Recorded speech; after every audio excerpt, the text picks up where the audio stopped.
क्या आप जानते हैं एक राजकुमार को जिसने सब कुछ छोड़कर सच्चाई और ज्ञान का मार्ग चुना था।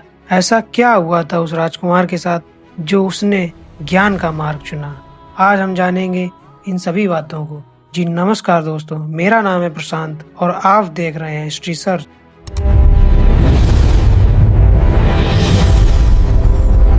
सिद्धार्थ यानी भगवान बुद्ध के बारे में।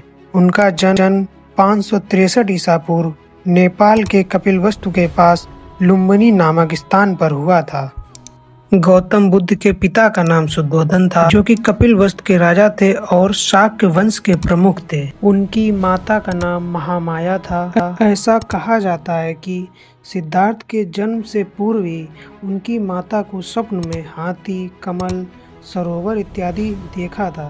इसके बाद कुछ विद्वानों ने भविष्यवाणी की कि जन्म लेने वाले व्यक्ति या तो एक शक्तिशाली शासक होंगे या तो दुनिया को बदलने वाले एक सन्यासी होंगे। सिद्धार्थ से गौतम बुद्ध बनने की प्रक्रिया के बारे में। उनका मन परिवर्तन तब हुआ था जब उन्होंने राजमहल के विलासी जीवन से बाहर निकलकर संसार की कठोर वास्तविकता को देखा। उन्होंने 4 दृश्य को देखा था, जिसमें से एक वृद्ध व्यक्ति को, एक व्यक्ति बीमार था, एक शव को और अंत में एक सन्यासी को देखा था, जिससे उन्हें समझ आया कि जीवन में बुढ़ापा, बीमारी और मृत्यु जीवन में कष्ट ही कष्ट है, जिससे उन्हें दुख का एहसास हुआ। इन दृश्यों को देखकर सिद्धार्थ का मन अशांत हो गया और उन्हें आभास हुआ कि सांसारिक सुख ईश्वर नश्वर है और जीवन दुखों से भरा हुआ है। इसके पश्चात उन्होंने गृहस्थ जीवन को 29 वर्ष की उम्र में त्याग दिया। इस घटना को बौद्ध ग्रंथ में महाविनिष्क्रमण कहते हैं। अब हम बुद्ध के ज्ञान प्राप्ति की प्रक्रिया की बात करते हैं। वह वैशाली जाते हैं, जहां उन्हें अलार कलार नामक गुरु से शिक्षा ली, लेकिन उन्हें ज्ञान की प्राप्ति नहीं हुई। फिर वह राजगृह जाते हैं। रुद्रक रामपुत्र नामक विद्वान से शिक्षा ली, लेकिन उन्हें वहां भी संतुष्टि नहीं प्राप्त हुई। फिर वे बोध गया में 5 ब्राह्मण सन्यासी के साथ कठोर तपस्या की, लेकिन उन्हें वहां भी संतुष्टि नहीं मिली। इस प्रकार सिद्धार्थ 7 वर्षों तक जगह जगह भटकते रहे और फिर 35 वर्ष की आयु में बोध गया में पीपल के पेड़ के नीचे उन्हें ज्ञान की प्राप्ति हुई थी। तब से वह सिद्धार्थ से गौतम बुद्ध कहलाए।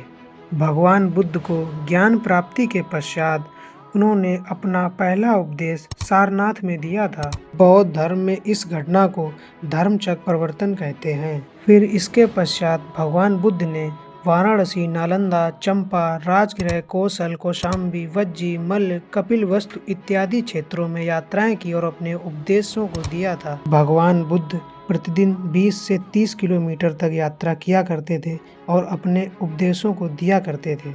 वह केवल वर्षा ऋतु में ही आराम किया करते थे।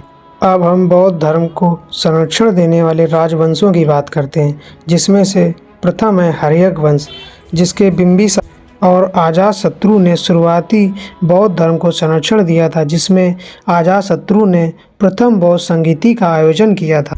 दूसरा है कुषाण वंश। कनिष्क के शासनकाल में भी बौद्ध धर्म का बहुत प्रसार हुआ था, जिसमें चतुर्थ बौद्ध संगीति का आयोजन हुआ था। तृतीय है पाल वंश, जिनके कुछ शासकों ने विक्रमशिला और ओदंकपुरी जैसे मठों और विश्वविद्यालयों की स्थापना की और संरक्षण दिया था। चतुर्थ है राजा हर्षवर्धन ने भी बौद्ध धर्म को संरक्षण दिया था और मौर्य वंश के राजाओं ने भी बौद्ध धर्म को संरक्षण दिया था, जिसके प्रमुख राजा हैं अशोक। अशोक ने बौद्ध धर्म को मध्य एशिया, पश्चिम एशिया और श्रीलंका में प्रसारित किया और इस प्रकार से इसे एक विश्व धर्म में बदल दिया।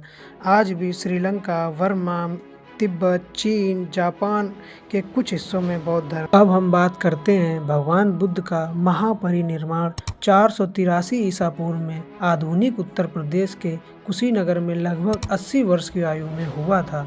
बौद्ध धर्म में प्रमुख 3 संप्रदाय हैं। प्रथम है हीनयान, द्वितीय है महायान, तृतीय है वज्रयान। अब बौद्ध धर्म के पतन की बात करते हैं तो बुद्ध काल से लेकर लगभग 1200 ईडी तक उतार चढ़ाव के साथ बौद्ध धर्म का महत्व बना रहा। इसके पश्चात बौद्ध धर्म भारतीय भूमि से लगभग लुप्त हो गया। बौद्ध धर्म का पतन एक लंबी प्रक्रिया का परिणाम रहा है। इसके विभिन्न कारकों की भूमिका रही है, जिसमें से बौद्ध धर्म ने ब्राह्मण धर्म की जिन मुद्दों का विरोध किया, धीरे धीरे वह मुद्दे बौद्ध धर्म का अंग हो गया और गुप्त काल तक आते आते ब्राह्मण धर्म का पुनरुत्थान तथा राजाओं के द्वारा अधिक महत्व दिया जाने लगा। और जिसमें से एक कारण है बौद्ध भिक्षुओं द्वारा पाली भाषा को छोड़कर संस्कृत भाषा अपनाना था, और इसके साथ साथ कुछ शासकों द्वारा बुद्ध विरोधी होना। जैसे कुछ शासक हैं, जैसे हूण राजा मिहिरकुल ने सैकड़ों बौद्ध भिक्षुओं को मरवा डाला था।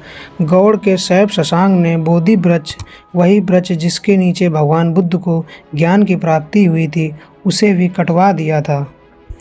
और चीनी यात्री वेंग स्वांग बताते हैं कि 1600 स्तूप और मठों को नष्ट कर दिया गया था और हजारों भिक्षुओं और अनुयायियों की हत्या कर दी गई थी। और इसमें से विदेशी आक्रमणकारियों का भी एक महत्वपूर्ण हाथ रहा है। इसी के कारण बौद्ध धर्म विलुप्त होने की कगार पे आ गया था और धीरे धीरे बौद्ध धर्म विलुप्त हो गया। और आज हमने बात की बौद्ध धर्म के बारे में। इसी के साथ देखते रहिए हिस्ट्री सर्च। मेरा नाम है प्रशांत। नमस्कार दोस्तों।